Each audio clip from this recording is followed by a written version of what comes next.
Hello my dear student. आज हम अपने चैनल पे क्लास 9th का मैथमेटिक्स का मॉडल सेट एक डिस्कस करने जा रहा हूँ। इसमें जो है इस मॉडल सेट में 40 क्वेश्चंस है और 40 क्वेश्चन को डिस्कस करने के बाद आप जब इस वीडियो को पूरा देखेंगे तो आपको ये एहसास हो जाएगा कि इस 40 क्वेश्चन से हम आने वाले जो एग्जाम है उसमें जो है अच्छा स्कोर कर सकेंगे। इसका मतलब कि आप इसमें से जो है 100% स्कोर कर सकेंगे अगर इस वीडियो को आप सही से देख लेंगे तो। अब बिना कुछ देर किए हम डायरेक्ट क्वेश्चन को सॉल्व करने के लिए चलते हैं।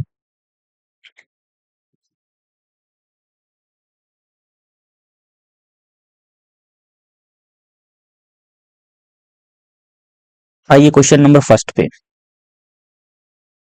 क्वेश्चन नंबर फर्स्ट जो है लिखा हुआ है निम्नलिखित में से कौन अपरिमेय संख्या है। तो सबसे पहले हम जान लेते हैं कि परिमेय संख्या और अपरिमेय संख्या क्या होता है। तो जो परिमेय संख्या होता है ना,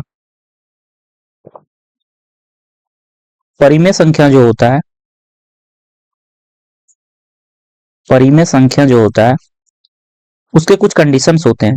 जैसे फर्स्ट नंबर कि वो p बाई क्यू के फॉर्म में होना चाहिए। दूसरा नंबर कंडीशन q जो होना चाहिए वो जीरो नहीं होना चाहिए, मीन्स नीचे वाला टर्म जो है डिनोमिनेटर जिसको बोल सकते हैं हर, वो जीरो नहीं होना चाहिए। और तीसरा जो है बात वो p और q ये दोनों जो है वो होना चाहिए इंटीजर जिसको बोल सकते हैं पूर्णांक, इसको पूर्णांक होना चाहिए। तो ये तीन कंडीशंस को अगर फॉलो कर रहा है तो परिमेय संख्या होगा, अदरवाइज क्या होगा, अपरिमेय संख्या होगा। तो यहाँ पे फर्स्ट ऑप्शन में लिखा हुआ √9 और √9 का वैल्यू जो होता है वो यहाँ पे देखेंगे √9 का वैल्यू जो होता है वो 3 होता है और 3 जो है वो 3/1 के फॉर्म में हो सकता है, तो p बाई क्यू के भी फॉर्म में है, q जीरो नहीं है और p और q जो है वो पूर्णांक है। इस तरह से कह सकते हैं कि ये फर्स्ट वाला ऑप्शन जो है परिमेय संख्या है। दूसरे ऑप्शन को देखेंगे तो पाई का जो वैल्यू होता है वो 3.14 डॉट डॉट डॉट करके होता है, ये आगे चलता ही रहता है इसका वैल्यू। और इस तरीके से ये शांत नहीं है, अशांत है। तो अशांत है तो ये जो हो जाएगा वो अपरिमेय संख्या हो जाएगा। अब बढ़ते हैं नेक्स्ट क्वेश्चन की तरफ। निम्नलिखित में से कौन सी संख्या a और b के बीच स्थित है। कौन सी संख्या a और b के बीच स्थित है, तो बीच वाला निकालने के लिए, बीच स्थित संख्या निकालने के लिए हमको क्या करना होता है, a plus B divided by 2 ये करना होता है। तो यहाँ पे बी ऑप्शन में है तो आंसर बी होगा। थर्ड नंबर क्वेश्चन में लिखा हुआ है √3 माइनस √5 इंटू √7, सॉरी यहाँ पे √7 लिखा हुआ है, √7 माइनस √5 इंटू में √7 प्लस √5। तो यहाँ पे देखेंगे ये a माइनस बी और a प्लस बी के फॉर्म में है, तो इसका फॉर्मूला होता है a माइनस बी और a प्लस बी। इसका जो फॉर्मूला होता है वो होता है a square minus B square. तो यहाँ पे दिया हुआ है क्या, √7, तो √7 का क्या कर देंगे होल स्क्वायर माइनस √5 का होल स्क्वायर। तो √7 का स्क्वायर क्या होगा 7 और √5 का स्क्वायर क्या होगा 5, दैट इज इसका वैल्यू जो आएगा वो 2 आएगा। तो यहाँ पे डी ऑप्शन में 2 दिया है, 2 आंसर होगा। बढ़ते इसी तरफ से नेक्स्ट क्वेश्चन की तरफ। यहाँ पे लिखा हुआ है 125 का पावर 2/3, 125 का पावर 2/3 लिखा हुआ है। तो इसको यहाँ पे देखते हैं सॉल्व करके। 125 का पावर लिखा हुआ है 2/3, तो यहाँ पे लिख देंगे क्या, सबसे पहले इसको फैक्टर करेंगे 125 को, 125 को फैक्टर करेंगे तो 5 से लगेगा, 5 से 2 टाइम्स में, ये 5 से 25 टाइम्स में होगा, फिर 5 से लगाएंगे तो 5 से 5 टाइम्स में लगेगा। तो ये 5 5 5 ऐसा करके आ रहा है। तो इसको लिख सकते हैं क्या, 5 का पावर 3, 3 बार 5 आ रहा है तो 5 का पावर 3 और होल टू द पावर क्या था 2/3, तो 3 से ये 3 कैंसिल आउट हो जाएगा, बचेगा 5 का पावर 2 और 5 का पावर 2 जो होता है वो 25 होता है। दैट इज यहाँ पे ऑप्शन नंबर सी में 25 दिया है तो आंसर 25 हो जाएगा। बढ़ते हैं हम नेक्स्ट क्वेश्चन की तरफ। यहाँ पे लिखा हुआ है इनमें से कौन एक बहुपद नहीं है। तो यहाँ पे देखेंगे ऑप्शन ऑप्शन ए में दिया हुआ ये तो बहुपद है, यहाँ पे फॉर्मूला जो होता है A square plus B X plus C equal to 0 होना चाहिए। A X square plus B X A X square plus B X plus C equal to 0 ऐसा होना चाहिए। तो यहाँ पे देखेंगे क्या ऑप्शन ए जो है वहां पे तो ये दिया हुआ है ऐसा, तो ये होगा बहुपद है। दूसरा वाला में भी ये बहुपद है, और तीसरे वाले में देखेंगे तो ये जो है वो फ्रैक्शन में दिया हुआ है, तो फ्रैक्शन में दिया हुआ है तो ये बहुपद नहीं है, तो ये ऑप्शन सी नंबर हो जाएगा। बढ़ते हैं नेक्स्ट क्वेश्चन की तरफ। क्वेश्चन नंबर 6 लिखा है बहुपद 5x प्लस 3 का शून्यक क्या है। शून्यक कौन सा होगा इसमें बताना है। तो यहाँ पे सॉल्व करेंगे इसको, तो 5x प्लस 3 इक्वल टू कर देंगे 0। तो यहाँ पे क्या होगा 5x इक्वल टू -3, इस 3 को इधर ले जाएंगे तो माइनस में आ जाएगा। अब यहाँ से x का वैल्यू अगर निकालेंगे तो -3 अपॉन क्या हो जाएगा 5। तो ये वाला ऑप्शन जिसमें है वो टिक कर देंगे, ऑप्शन नंबर बी में है ये बी टिक कर देंगे। फिर आगे बढ़ते हैं अगला क्वेश्चन की तरफ। तो यहाँ पे अगला क्वेश्चन जो होगा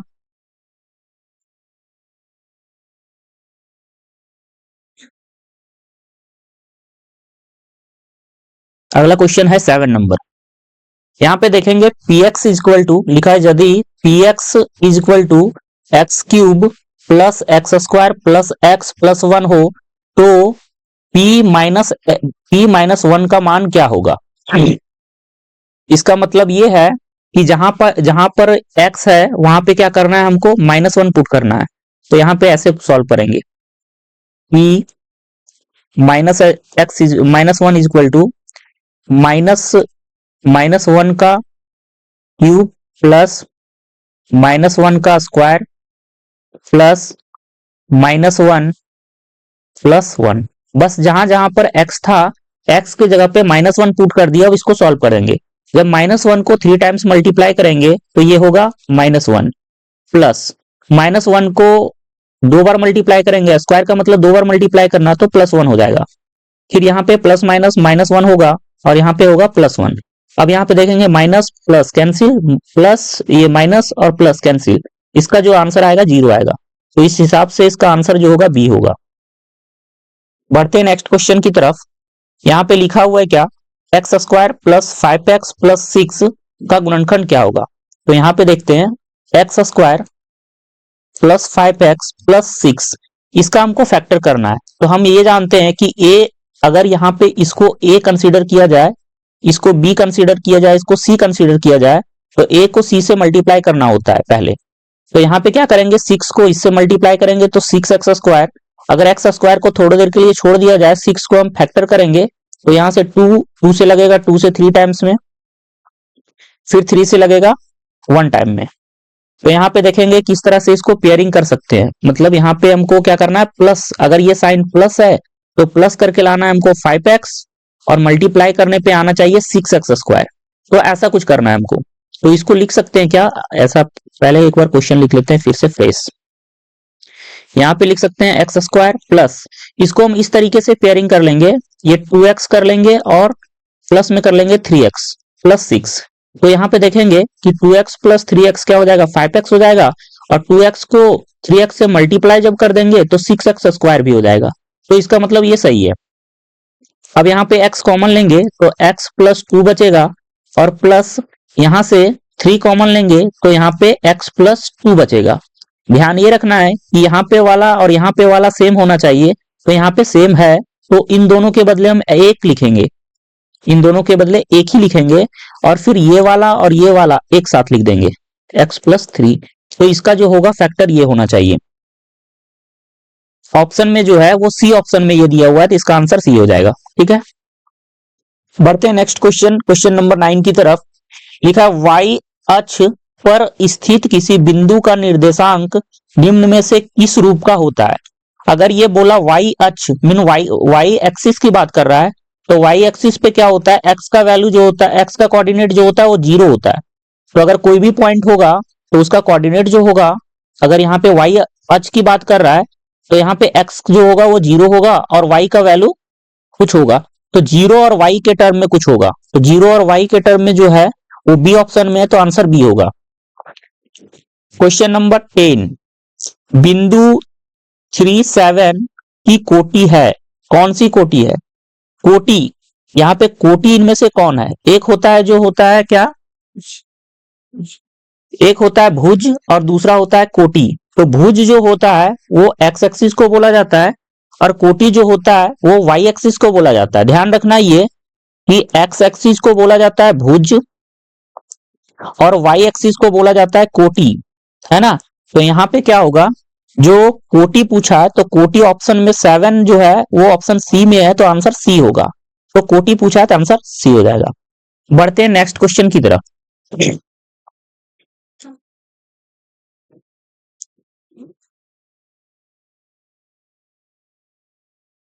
बढ़ते हैं क्वेश्चन नंबर 11 की तरफ। रैखिक समीकरण 3x - 2 = 5 लिखा हुआ है। ध्यान से यहां देखना है, एक रैखिक समीकरण दिया हुआ है, लिखा हुआ है 3x - 2y = 5। तो यहां कर सकते हैं इसको क्या, हमको इस फॉर्म में लाना है, यहां जो दिया हुआ है ना ऐसे लाना इस फॉर्म में। तो हमको करना होगा 3x - 2y माइनस, हम इसको इधर ले आएंगे तो हो जाएगा -5 = 0। अब ये भी देखना है कि यहाँ पे जो साइन है वो प्लस है, यहाँ पे भी साइन प्लस है, तो हमको प्लस में साइन लाना है। तो यहाँ पे क्या हो जाएगा 3x + -2y, 3x - 2y plus -5 = 0। अब यहां से देख लेना है कि अगर ऐसा इक्वेशन था ax + by + c = 0, तो यहाँ पे a का जो वैल्यू हो जाएगा वो 3 हो जाएगा, b का वैल्यू जो हो जाएगा वो -2 हो जाएगा और c का वैल्यू जो हो जाएगा -5 हो जाएगा। ऑप्शन देख लें यहाँ पे 3 - 2 और -5, 3 - 2 -5, ऑप्शन नंबर सी में है ये, तो ये हो जाएगा। नेक्स्ट क्वेश्चन, क्वेश्चन नंबर 12 लिखा है x, यदि x = 2 और y = 3, तो समीकरण यहाँ पे जो दिया हुआ है 2x + 3y = k का हल हो। अगर ये x = 2 और y = जो 3 है, ये दिए हुए समीकरण का अगर हल है, तो यहाँ पे k का मान जो है वो बताना है, k का वैल्यू फाइंड करना है। तो यहाँ लिखेंगे क्या 2x, यहां से लिखते हैं 2x + 3y = क्या लिखा हुआ है k। यहाँ पे क्या करना है, x का वैल्यू जो दिया हुआ है वो इसमें पुट कर देना है। तो यहाँ पे हो जाएगा 2 × x का वैल्यू कितना है 2 प्लस 3 × y का वैल्यू क्या हो जाएगा 3 = k। 2 2 जा क्या हो जाएगा 4 प्लस 3 3 जा क्या हो जाएगा 9 = k। देयरफॉर k = हो जाएगा यहाँ पे 13। ऑप्शन में देख लेना 13 किस में है, ऑप्शन नंबर बी में 13 है, तो 13 आंसर हो जाएगा। अब बढ़ते हैं फिर नेक्स्ट क्वेश्चन की तरफ। क्वेश्चन नंबर जो है वो 13 लिखा हुआ रैखिक समीकरण 3x - 2y = 0 का एक हल है। तो का एक हल है मीन्स यहाँ पे जो हल होगा, अगर x का वैल्यू और y का वैल्यू दिया हुआ है, तो इसमें अगर ये x और y का वैल्यू पुट कर देंगे, तो अगर सेटिस्फाई कर जाएगा 0 आ जाएगा, तो समझेंगे क्या ये एक हल है, रैखिक समीकरण का ये हल होगा। यहाँ पे देख लेंगे 3x - 2y = 0, ये समीकरण दिया हुआ रैखिक समीकरण। अब हम x और y का वैल्यू यहाँ पे पुट करके चेक करेंगे। अगर ऑप्शन फर्स्ट में देखेंगे तो यहाँ पे जो है x का वैल्यू 3 लिखा हुआ, y का वैल्यू 2 लिखा हुआ है, इसको पुट करते हैं। तो 3 × 3 - 2 × 2 क्या हो जाएगा 3 3 जा 9 और 2 2 जा क्या हो जाएगा 4। यहाँ पे जो वैल्यू आ रहा है 5 आ रहा है, जबकि इक्वेशन में क्या दिया था 0, ये नहीं होगा। नेक्स्ट वाले में देखेंगे तो यहाँ पे 3 × 3 - 2 × -2, तो यहाँ पे 3 3 जा क्या होगा 9 और यहाँ पे हो जाएगा +4, ये हो जाएगा 13, ये भी नहीं होगा। अगले ऑप्शन को देखेंगे तो यहाँ पे लिखा हुआ है क्या 3x - 2y = 0 था, तो यहाँ पे एक बार चेक कर लेते हैं। x का वैल्यू कितना है 2 और y का वैल्यू 3 है ना, तो 3 × 2 और y का वैल्यू अगर 3 है, यहाँ पे y का वैल्यू 3 है, तो यहाँ पे 3, तो 2 3 जा क्या हो जाएगा 6 और यहाँ पे भी क्या होगा 3 3 2 जा 6 ये हो जाएगा 0 और ये सेटिस्फाई कर गया। तो ऑप्शन नंबर जो सी है वो सेटिस्फाई कर रहा है, तो इसका आंसर सी होगा। अब जो है वो नेक्स्ट क्वेश्चन की तरफ बढ़ेंगे, उसके पहले हम पेज को थोड़ा क्लीन कर लेते हैं।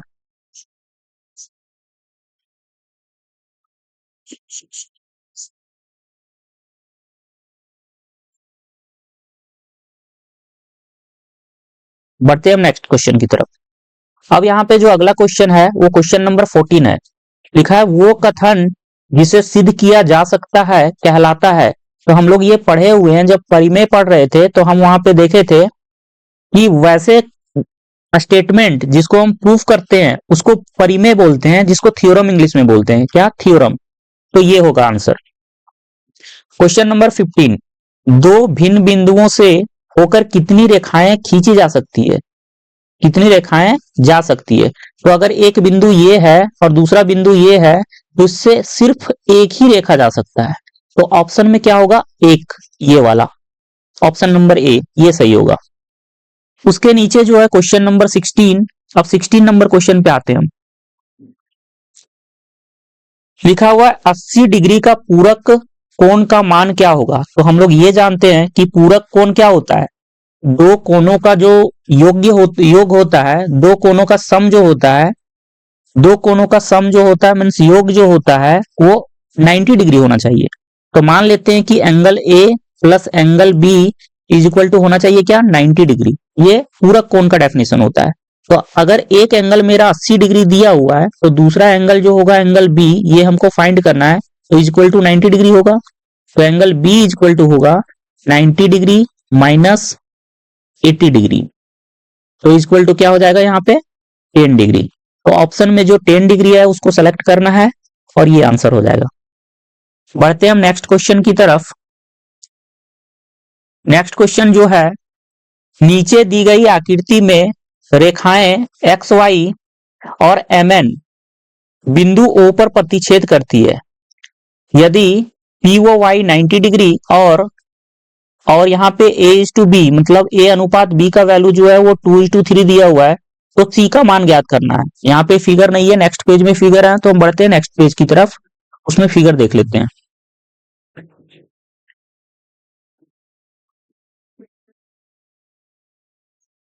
एक मिनट।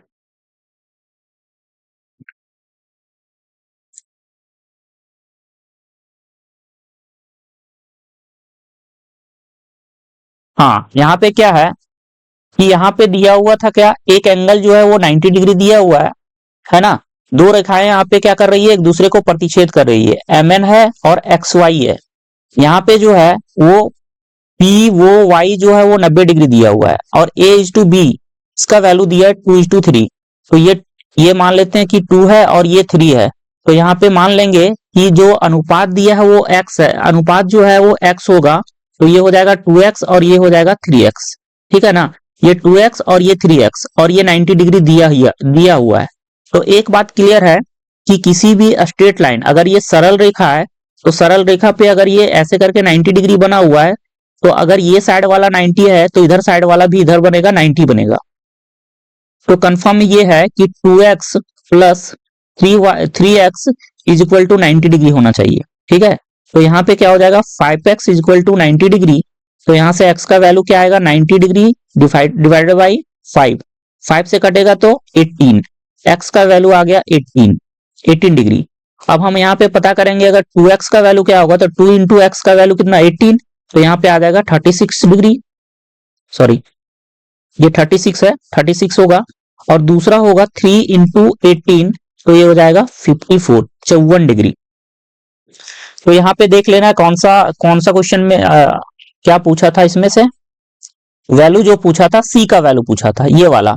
अच्छा, अब ये देख लेंगे कि यहाँ पे जो दो रेखाएं हैं, एक एक्स वाई और एम एन, ये एक दूसरे को प्रतिच्छेद कर रहा है। यहाँ पे जो है वो 3x का वैल्यू आ गया मेरा 54 और यहाँ पे हमको c का वैल्यू फाइंड करना है। तो हम ये चीज देखेंगे कि ये जो है स्ट्रेट लाइन बन रहा है और उसमें ये जो OX जो है वो यहाँ पे एक रेखा है। ठीक है ना, तो यहाँ का एंगल और यहाँ का एंगल, इन दोनों का सम जो होना चाहिए, इन दोनों का योग जो होना चाहिए, योग होगा कितना 180 डिग्री। इससे रैखिक युग्म से, लीनियर पेयर जिसको बोलते हैं इंग्लिश में। तो यहाँ पे देखेंगे क्या, यहाँ पे होगा 54 डिग्री प्लस 3x के जगह पे आ गया 54 डिग्री, तो 54 डिग्री और प्लस c इक्वल टू होना चाहिए 180 डिग्री। तो c का वैल्यू आएगा 180 डिग्री माइनस 54 डिग्री। अगर इसको हम घटाएंगे तो आएगा 126 डिग्री। तो 126 डिग्री आ रहा है यहाँ पे, और ऑप्शन में 126 डिग्री ऑप्शन में डी में है, तो डी वाला आंसर हो जाएगा। बढ़ते हैं हम नेक्स्ट क्वेश्चन की तरफ। क्वेश्चन नंबर 18 यहाँ पे लिखा हुआ है, यदि ओपी समांतर है आरएस का, ओपी पैरेलल है आरएस का, तो यहाँ पे देखेंगे ओपी जो है, ओपी वो आरएस का पैरेलल है, ठीक है। और ओपीक्यू जो है वो 110 डिग्री, ओपीक्यू 110 डिग्री दिया हुआ है, और क्यूआरएस 130, क्यूआरएस 130 डिग्री दिया हुआ है। यहाँ पे पता करना है कौन सा एंगल, पीक्यूआर, पीक्यूआर ये वाला एंगल पता करना है, ये वाला एंगल, ठीक है। कैसे पता कर पाएंगे? अच्छा, यहाँ पे सबसे पहले हम ये देख लेंगे कि यहाँ अगर 110 डिग्री है तो यहाँ पे मेरा एंगल कितना आना चाहिए, बस इतना ही, इतना सा एंगल कितना आएगा। अगर वहां पे 110 है तो यहाँ वाला एंगल 110 और ये वाला एंगल, इन दोनों का जोड़ जो होता है वो क्या होता है, 180 डिग्री। मीन्स 110 प्लस, अगर यहाँ पे इस एंगल का नेमिंग कर लें तो एंगल मान लेते हैं यहाँ पे, ये वाला जो एंगल है ना उसको एक्स बना लेते हैं, तो यहाँ पे एक्स मान लेते हैं, इक्वल टू होगा 180 डिग्री। कैसे होगा, समांतर रेखा के एक ही साइड के जो अंतः कोण होते हैं उसका सम होता है 180 डिग्री, योग 180 डिग्री होता है। तो x इक्वल टू क्या होगा, 180 डिग्री माइनस 110 डिग्री, तो यहाँ पे बन जाएगा 70 डिग्री, 70 डिग्री। तो यहाँ तो आ गया 70 डिग्री, ठीक है। अब एक चीज और, ये रेखा, ये वाला और ये वाला, ये दोनों भी क्या है, समांतर हो जाएगा। जब दो रेखाएं एक दूसरे के समांतर और उसके समांतर में तीसरी रेखा की हो तो तीनों रेखाएं आपस में समांतर होती है, तो ये वाला इसके समांतर हो जाएगा। तो यहाँ 110 डिग्री, यहाँ 130 डिग्री, तो यहाँ पे भी क्या होना चाहिए, 130 डिग्री, यहाँ 130 डिग्री बनना चाहिए। यहाँ पे मान लेते हैं कि जो निकालना है एंगल उसको y मान लेते हैं, ठीक है। तो यहाँ पे क्या होना चाहिए, 130 डिग्री बनना चाहिए। कैसे, जब दो समांतर रेखा को एक तिर्यक रेखा काटे तो उसके एकांतर कोण बराबर होते हैं, ऑल्टरनेट इंटीरियर एंगल जो होते हैं वो इक्वल होते हैं। तो ये 130, तो ये भी 130 बनना चाहिए, और यहाँ पे 70 आ चुका है पहले से, तो यहाँ पे थोड़ा देख लेंगे, 130 बराबर 70 डिग्री प्लस y, तो यहाँ पे देखेंगे 130 degree minus 70 degree equal to y, तो y इक्वल टू क्या आ जाएगा यहाँ पे 60 डिग्री। तो 60 डिग्री ऑप्शन किस में है, 60 डिग्री फर्स्ट ऑप्शन में है, इसको टिक कर देंगे, ये आंसर हो जाएगा। बढ़ते हैं नेक्स्ट क्वेश्चन की तरफ। लिखा हुआ है, निम्नलिखित में से कौन त्रिभुजों की सर्वांग समता की कसौटी नहीं है। तो त्रिभुजों की सर्वांग समता की कसौटी के अंदर जो ऑप्शन नंबर सी है वो नहीं आता, बाकी ये तीनों जो है वो आते हैं, तो ये हो जाएगा आंसर सीधा, ट्रिपल ए वाला नहीं आता। क्वेश्चन नंबर 20 लिखा हुआ है, ए बी सी त्रिभुज में यदि ए बी इक्वल टू ए सी हो, अगर हम यहाँ पे फिगर ड्रॉ कर लें थोड़ा सा, ये ए बी सी त्रिभुज में A B equal to A C, A B जो है ना वो इक्वल है ए सी का, ठीक है, और बी इक्वल टू 70 डिग्री, ये बी जो है वो 70 डिग्री है। तो यहाँ पे हमको फाइंड क्या करना है, एंगल ए का वैल्यू, मतलब ये वाला एंगल ए जो है ना वो पता करना है। तो ध्यान ये रखना है कि यहाँ पे एक हम थ्योरम पढ़े थे, इस थ्योरम के अकॉर्डिंग क्या होता है कि अगर ये वाला साइड के ऑपोजिट एंगल, ये वाला साइड के विपरीत में एंगल अगर 70 डिग्री है तो ये वाला साइड इसी साइड के इक्वल है, तो ये वाले के इक्वल भी यहाँ पे क्या ऑपोजिट में क्या होगा 70 डिग्री, ये 70 डिग्री होगा। कहने का मतलब कि एंगल बी और एंगल सी दोनों मिलके क्या हो गया, ये 70 हो गया, ये भी 70। तो अगर त्रिभुज में बात करें तो 70 ये दो क्या हो गया 140 डिग्री हो गया, और होता है त्रिभुज के तीनों कोणों का मान जो होता है 180 डिग्री होता है। तो दो कोण मिलके 140 डिग्री हो गया, तो तीसरा कोण जो होगा वो क्या होगा, यहाँ पे 40 डिग्री का बचेगा। मतलब ऐसे अगर बनाना चाहते हैं प्रोसेस में, तो angle A plus angle B plus angle C equal to होना चाहिए 180 डिग्री, अगर एंगल ए निकालना है और एंगल बी का वैल्यू 70, तो 70 ये सी भी है, यहाँ 70, ये 70 डिग्री है, इक्वल टू 180 डिग्री होगा। तो ये दोनों 140 हो गया, इसको इधर भेज देंगे तो बचेगा क्या, ए का वैल्यू जो हो जाएगा वो 40 डिग्री हो जाएगा। आप यहाँ पे 40 डिग्री इसको सिलेक्ट कर सकते हैं। नेक्स्ट क्वेश्चन, क्वेश्चन नंबर जो होगा 21 क्वेश्चन के पहले थोड़ा पेज को क्लीन कर लेते हैं हम।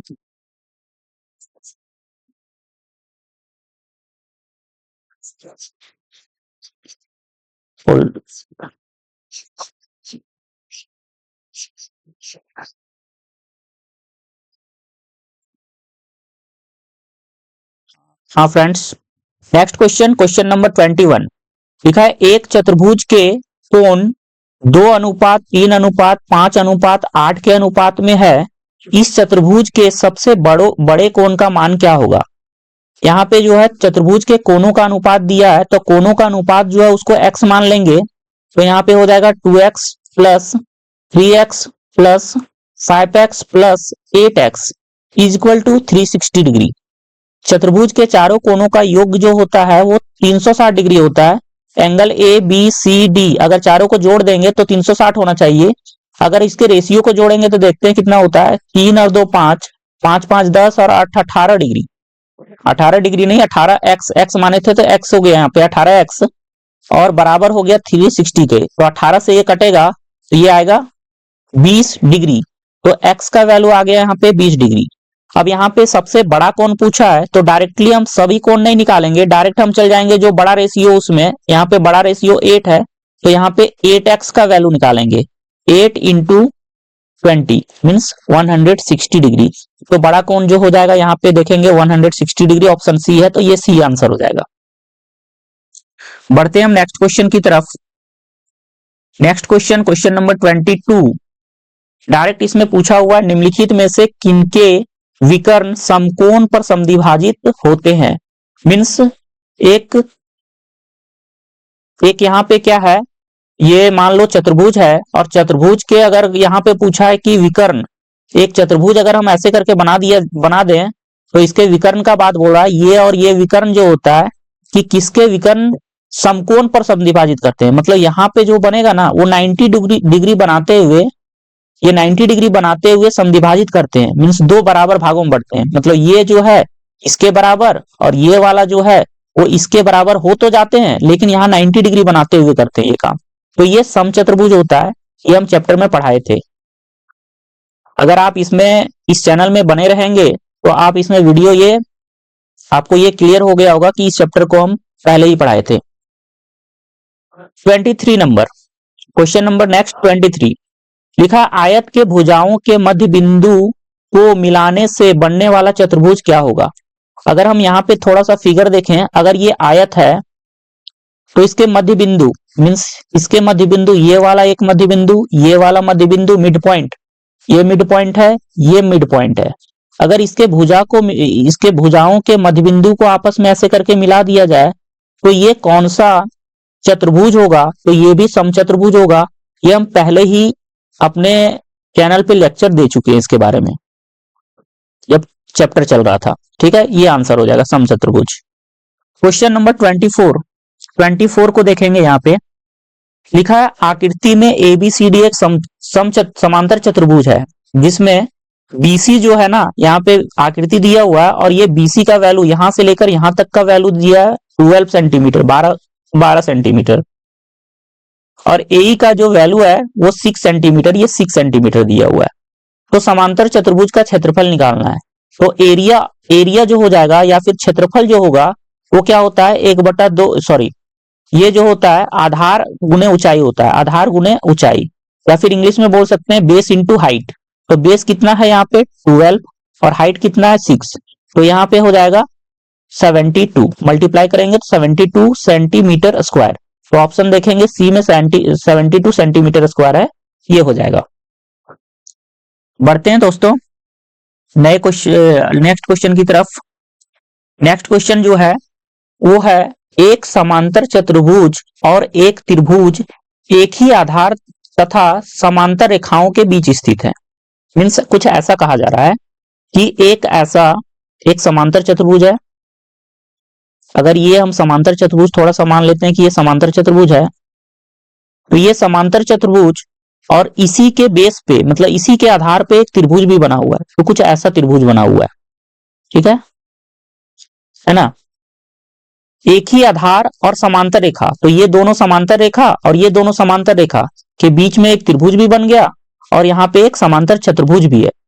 तो यहाँ पे लिखा हुआ है कि त्रिभुज का क्षेत्रफल अगर 12 है, ये 12 सेंटीमीटर स्क्वायर है, तो यहाँ पे समांतर चतुर्भुज का क्षेत्रफल कितना होगा। तो ध्यान ये रखना है कि त्रिभुज, ये समांतर चतुर्भुज का एक विकर्ण जो होता है, त्रिभुज को दो इक्वल क्षेत्रफल वाले त्रिभुज में क्या करता है, विभाजित करता है। मीन्स एक समांतर चतुर्भुज के विकर्ण जो होते हैं वो दो त्रिभुज, दो इक्वल त्रिभुज में जो होता है वो क्या करता है, बांटता है। तो अगर ये 12 है तो ये भी 12 सेंटीमीटर स्क्वायर होगा और 12 प्लस 12 अगर देखेंगे तो 24 सेंटीमीटर स्क्वायर। इसका आंसर 24 सेंटीमीटर स्क्वायर होना चाहिए और इसमें ऑप्शन नंबर सी में दिया हुआ है, तो ये आंसर हो जाएगा। अब बढ़ते हैं हम नेक्स्ट क्वेश्चन की तरफ।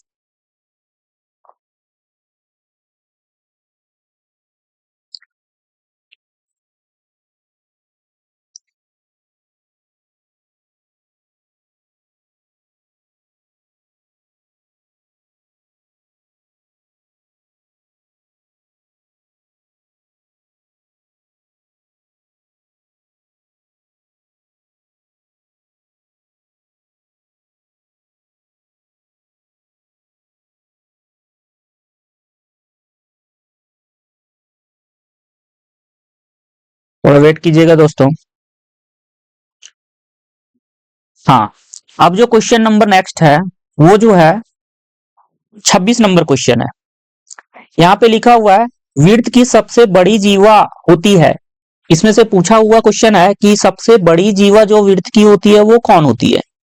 अगर हम बात करेंगे जीवा की, तो वृत्त अगर हम ऐसे करके बनाएंगे, अगर ये मान लेते हैं कि ये वृत्त है, तो इसमें सबसे, ये भी जीवा है, ये भी जीवा है, ये भी जीवा है, ये भी जीवा है, और इससे सबसे बड़ी जीवा का बात कर रहा, तो इससे बड़ा जीवा कोई होगा नहीं इस वृत्त में। मीन्स ये जो होता है वो क्या होता है, व्यास होता है। किसी भी सर्कल का जो डायमीटर होता है ना, वो सबसे बड़ी जीवा होता है। तो यहाँ पे व्यास वाला ऑप्शन हो जाएगा, डायमीटर इंग्लिश में बोलते हैं। Next question, question number 27। वृत्त की एक जीवा वृत्त की त्रिज्या के बराबर है। लिखा हुआ यहाँ पे, अगर हम फिगर इसका ड्रॉ करें, अगर ये वृत्त है तो वृत्त की एक जो जीवा है ना, वो वृत्त की एक जीवा वृत्त के त्रिज्या के बराबर है। वृत्त की जो जीवा है, मान लेते हैं कि ये जीवा है, त्रिज्या के बराबर है। मान लेते हैं ये त्रिज्या, ये त्रिज्या के बराबर है। अगर वृत्त की जीवा जो है त्रिज्या के बराबर, तो ये त्रिज्या हो गया, ये त्रिज्या हो गया और ये जीवा, तीनों आपस में बराबर है।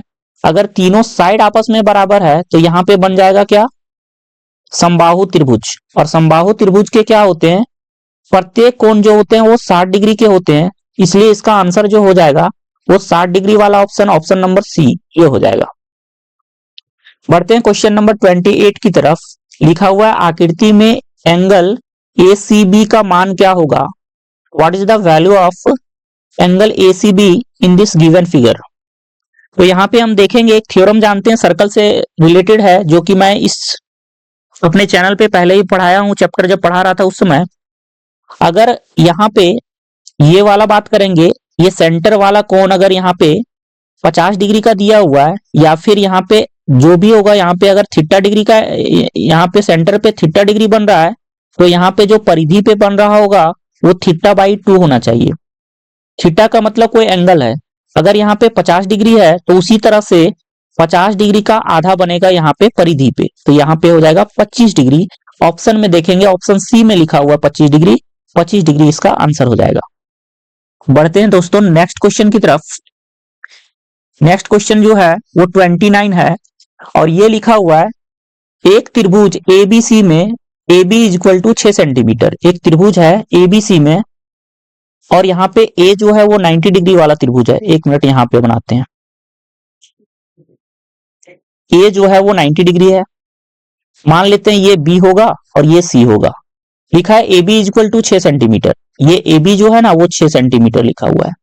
दूसरा जो है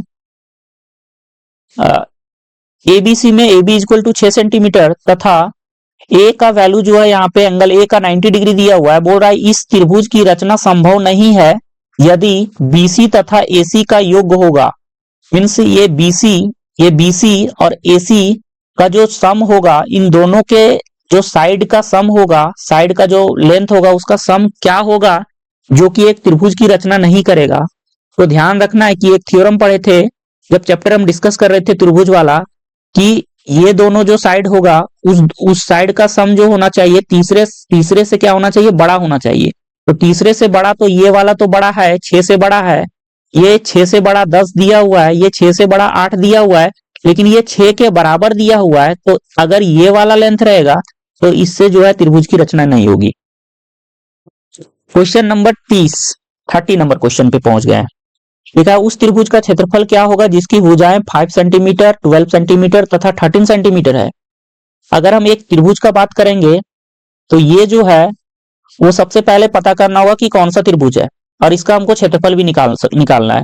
तो हम दो तरीके से इसका क्षेत्रफल निकाल सकते हैं, एक तो हीरोन्स फार्मूला का यूज करके, और दूसरा सबसे पहले अगर हम पता कर पाए कि ये कौन सा ये समकोण त्रिभुज है कि नहीं, तो हम समकोण त्रिभुज पता करने के लिए पता कर सकते हैं कि जो सबसे बड़ा वाला साइड है वो हाइपोटेनस होगा, मतलब कर्ण होगा।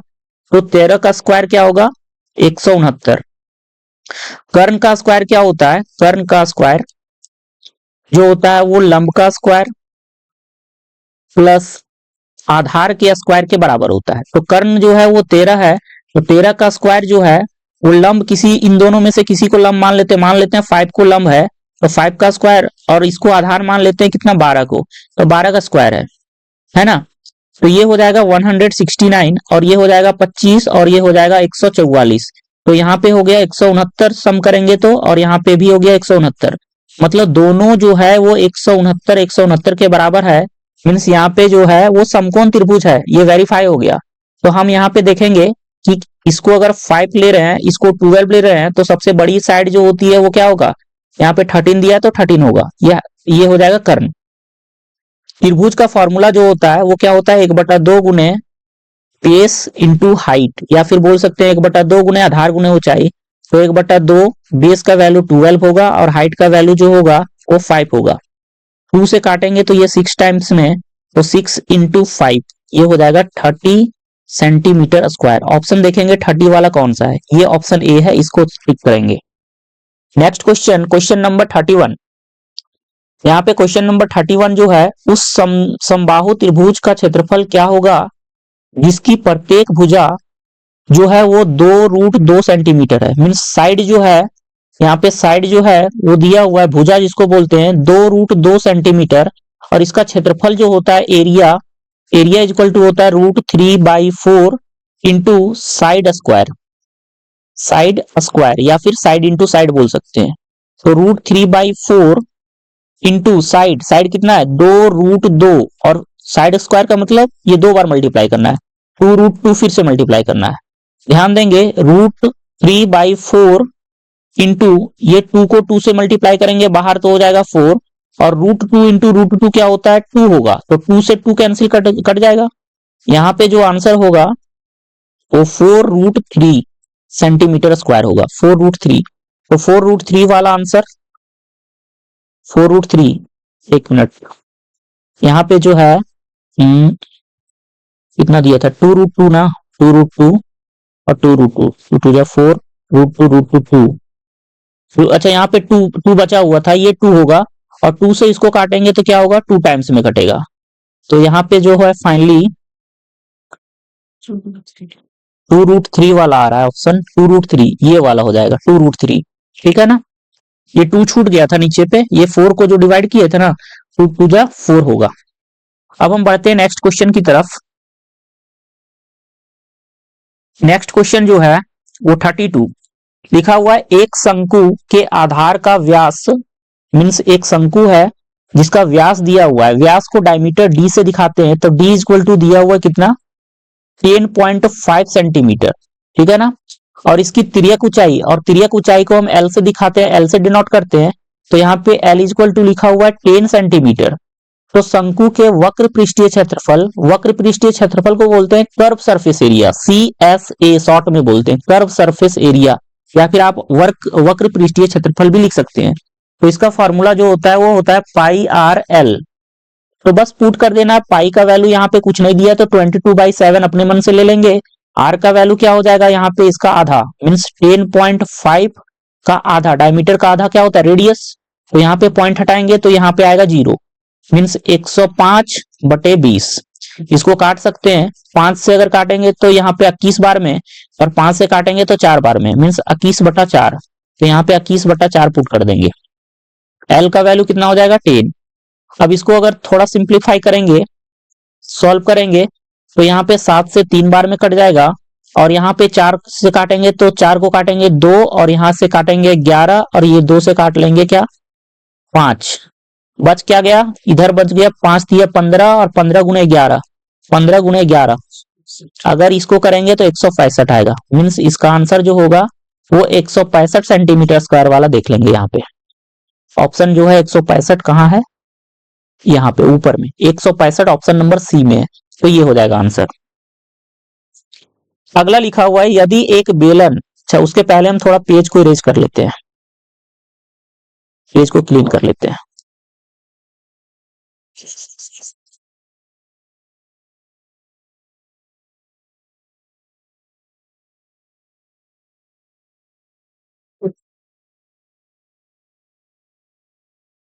हाँ दोस्तों, आते हैं नेक्स्ट क्वेश्चन की तरफ। यहाँ पे लिखा हुआ है नेक्स्ट क्वेश्चन जो है, यदि एक बेलन की त्रिज्या 4 सेंटीमीटर और ऊंचाई 10 सेंटीमीटर है तो बेलन का कुल पृष्ठीय क्षेत्रफल क्या होगा। मीन्स यहाँ पे बेलन की त्रिज्या आर का वैल्यू जो है वो 4 सेंटीमीटर दिया हुआ है, और ऊंचाई मीन्स हाइट दिया हुआ है कितना, 10 सेंटीमीटर। तो बेलन का कुल पृष्ठीय क्षेत्रफल, इसको बोलते हैं total surface area of cylinder. Total surface area का बात कर रहा है, तो क्या होगा 2 pi R into R plus H, ये फॉर्मूला होता है 2 pi R into R plus H. यहाँ पे देखेंगे तो 2 पाई का वैल्यू 22/7, आर का वैल्यू यहाँ पे क्या लगाएंगे, आर का वैल्यू जो है वो 4 दिया हुआ है तो 4 लगा देंगे, यहाँ पे 4 होगा, और एच का वैल्यू जो है वो 10 दिया हुआ है तो 10 लगा लेंगे। अब ये हो जाएगा 2 इंटू 22/7 इंटू 4, और यहाँ पे क्या हो जाएगा 10 और 4 14, 7 से इसको काटेंगे तो 7 से कटेगा 2 बार में। अब सबको बस मल्टीप्लाई करना है, ये हो जाएगा 22 दूनी 44, और ये हो जाएगा 4 दूनी 8, तो 22 दूनी 44, 44 गुने 8 कर लेंगे, 8 चौके 32 के 2 बाकी 3, 8 चौके 32 और 3 35, 352 सेंटीमीटर स्क्वायर वाला आंसर हो जाएगा। ठीक है, आते हैं नेक्स्ट क्वेश्चन की तरफ। क्वेश्चन नंबर जो है 34 लिखा हुआ है, एक घन का आयतन और कुल पृष्ठीय क्षेत्रफल संख्यात्मक रूप से बराबर हैं, तो इस घन की भुजा क्या होगी, भुजा क्या होगी ये बताना है। मीन्स इसका जो है वॉल्यूम जो है, घन का जो आयतन है वो होता है AQ, और इसका कुल पृष्ठीय क्षेत्रफल जो होता है वो 6A स्क्वायर। अगर हम भुजा को अगर हम A मान के चलें तो ये होता है A³ और इधर से 6A स्क्वायर। तो यहाँ पे A जो है वो 3 है तो 2A तो यहाँ से यहाँ कैंसिल हो जाएगा, यहाँ पे बचेगा A, और A इक्वल टू आ जाएगा 6। तो 6 यूनिट जो होगा, जिसका आंसर है जिस ऑप्शन में है वो देख लेंगे, ऑप्शन नंबर डी, ये आंसर हो जाएगा। नेक्स्ट क्वेश्चन का बात करेंगे तो क्वेश्चन नंबर 35, हम इसको थोड़ा नीचे सॉल्व कर रहे हैं। लिखा है 3.5 सेंटीमीटर त्रिज्या वाले गोले का पृष्ठीय क्षेत्रफल क्या होगा। तो गोले का पृष्ठीय क्षेत्रफल जो होता है वो क्या होता है 4 पाई आर स्क्वायर होता है, गोले का पृष्ठीय क्षेत्रफल। तो यहाँ पे आर का वैल्यू 3.5 है तो बस पुट कर लेंगे, 4 इंटू 22 यहाँ पे 7 हो जाएगा, और यहाँ पे 3.5 का स्क्वायर मीन्स 3.5 इंटू 3.5 दो बार लिख सकते हैं। 7 से काटेंगे तो ये 0.5 टाइम्स में कट जाएगा, 0.5 बार में कट जाएगा, तो यहाँ पे क्या हो जाएगा 88, और इसको मल्टीप्लाई कर देंगे तो क्या हो जाएगा 88, और यहाँ पे मल्टीप्लाई करेंगे 5 5 जा 25, कैरी में 2, 5 3 जा 15, और कैरी में 2 17, ये हो जाएगा पॉइंट, 2 अंक के बाद यहाँ पॉइंट होगा। अब इसको जो है मल्टीप्लाई करेंगे तो यहाँ पे मल्टीप्लाई करके 88 को 1.75 से मल्टीप्लाई करके जो है वो बता देंगे, जो होगा इसका आंसर देख लेंगे, ऑप्शन में 88 को इससे मल्टीप्लाई करेंगे तो 154, इसको जब साइड से मल्टीप्लाई करोगे तो ये आएगा 154, ठीक है ना। उसके बाद जो है एक क्वेश्चन नेक्स्ट है 36 नंबर क्वेश्चन देखना। लिखा है प्रथम तीन सम संख्याओं के माध्य क्या होंगे। प्रथम तीन सम संख्या, प्रथम तीन सम संख्या का मतलब यहाँ पे स्टार्टिंग से चलना है। स्टार्टिंग का सम संख्या जो होगा वो सबसे पहले 2 लेके चलना है, 2 के बाद हमको करना होगा 4, उसके बाद करना होगा 6। तो यहाँ पे देखेंगे जो माध्य होता है 2 + 4 + 6 का क्या होगा, और संख्याएं कितने हैं 3, तो 3 से डिवाइड, 4 और 2 6 और 6 6 12, 12 को 3 से डिवाइड करेंगे तो आएगा यहाँ पे कितना 4। तो ऑप्शन जिसमें 4 होगा वो देख लेंगे। नेक्स्ट पेज पे ऑप्शन होगा, तो थोड़ा वेट कीजिएगा, हम नेक्स्ट पेज पे ऑप्शन दिखा रहे हैं आपको। ऑप्शन जो है यहाँ पे option number C, option C. अब अगला जो क्वेश्चन है वो यहाँ पे लिखा हुआ है एक क्रिकेट मैच में एक खिलाड़ी ने पहले 10 पारियों में 12, 18, 13, 5, 4, 11 ऐसे करके दिया हुआ रन बनाए, ठीक है ना। ऐसा करके जो है रन बनाया। यहाँ पे लिखा हुआ है खिलाड़ी द्वारा बनाए गए रनों का बहुलक क्या होगा। ध्यान ये रखना है कि बहुलक जो होता है वो होता है अधिक बारंबारता वाली संख्या। जो अधिक बार जो रिपीट किया हुआ है वही जो संख्या होती है वो क्या होती है, वो बहुलक होती है। तो यहाँ पे देखेंगे सबसे अधिक बार जो रिपीट किया हुआ है वो अगर 5 देखेंगे तो 1 2 3 बार रिपीट किया हुआ है, एक यहाँ पे 5 है, एक यहाँ पे 5 है, एक यहाँ पे 5 है। बाकी जो संख्या है वो वैसा इससे ज्यादा कोई रिपीट ही नहीं किया है, कोई संख्या और रिपीट ही नहीं किया है। एक किया 12 किया है, लेकिन ये 2 ही बार रिपीट है। तो सबसे ज्यादा बार जो रिपीट करने वाला है वो 5 ही है, वो 3 बार रिपीट किया है। तो बहुलक जो हो जाएगा इसका 5 हो जाएगा, option number C. Question number 38, हम लोग बहुत दूर तक पहुंच चुके हैं, अब लगभग लास्ट की तरफ है। क्वेश्चन नंबर 38 को देखेंगे। लिखा है आंकड़े 2, 7, 9, 5, 11, 13, 8 का माध्यक क्या होगा। माध्यक जिसको इंग्लिश में बोलते हैं मीडियन, और मीडियन को अगर फाइंड करना है तो सबसे पहले हम ये देखेंगे कि ये सम संख्या में है या फिर विषम में है। कितने 1 2 3 4 5 6 7 विषम में है, तो विषम में है तो ऑड है ये, और वो ऑड है, और n इक्वल टू कितना है 7 संख्याएं लिखी हुई है। तो इसका जो फॉर्मूला होता है क्या होता है n+1/2 होता है ना। तो इसका n+1 मीन 7+1 और डिवाइडेड बाई 2 8/2, और ये आएगा 4। मीन्स चौथी संख्या क्या होगी वो देखना है, लेकिन उसके पहले हमको असेंडिंग या डिसेंडिंग में इसको क्या करना होगा, अरेंज करना होगा। मीन्स आरोही क्रम में कर लेते हैं, पहले आरोही क्रम में कर लेते हैं। तो सबसे पहले आरोही क्रम में करने के लिए सबसे पहला जो संख्या होगा 2 होगा, उसके बाद क्या होगा 5 होगा, उसके बाद क्या होगा 8 होगा, 5 के बाद 2 5 7 होगा, उसके बाद 8 होगा, है ना। तो उतना हमको करने का आगे जरूरत ही नहीं है, क्योंकि चौथी संख्या बोला है तो इतना ही से चौथी संख्या मिल गया 8। ये वाला 1 2 3 4, चौथी संख्या जो 8 है तो 8 कर लेंगे। हमको टाइम वेस्ट नहीं करना आगे करके, जब चौथी संख्या बोला है तो आगे जाने से क्या फायदा। Question number 39, second last question की तरफ हम पहुंच चुके हैं। लिखा हुआ है एक सिक्के को 1000 बार उछालने पर चित्त जो है ना, जैसे कहते हैं हेड टेल, तो यहाँ पे जो है वो चित्त जो है, हेड जिसको बोलते हैं, चित्त उसको हिंदी में बोलते हैं, तो हेड जो है वो 600 बार आता है। तो इसका पट आने की प्रायिकता क्या है। अगर इसको उठा एक सिक्के को उछाला गया और 600 बार जो है वो हेड आता है, तो टेल आने की ये बोल रहा है टेल कितने बार आएगा, इसकी प्रायिकता बताना है। तो टेल तो 400 बार आएगा, है ना। एक सिक्के को जब 1000 बार उछाला गया, 600 बार यहाँ पे जो है वो हेड आ रहा है, तो टेल 400 बार आएगा। और इसकी प्रायिकता निकालना है, तो probability of getting tail means प्रायिकता जो होगा टेल प्राप्त करने की, वो क्या हो जाएगा 400 और बटा में क्या हो जाएगा 1000।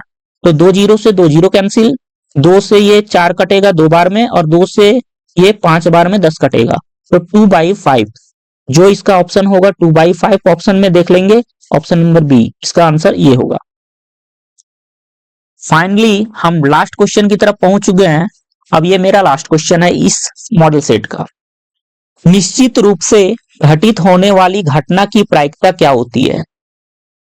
Probability of sure event is, जो श्योर इवेंट होता है ना, जो निश्चित, ये जो श्योर इवेंट होता है उसकी प्रायिकता क्या होती है?